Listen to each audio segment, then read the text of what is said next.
I-testing natin mga idol itong computer.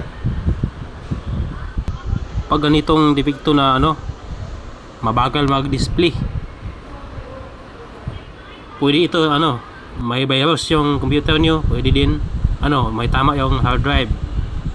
Kaya kailangan talaga palitan ng hard drive mga idol pag ganito na yung sistema. Mabagal mag-boot.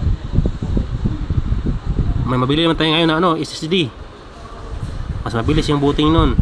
Pwede tayo bumili. Nasa ganun, hindi tayo mainip sa kakantay kung kailan mag-display ang ganito. Mabagal talaga to ganito mga idol.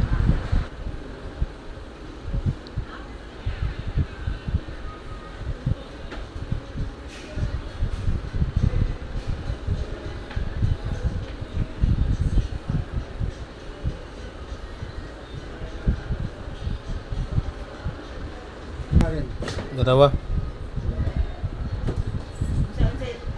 Lagi.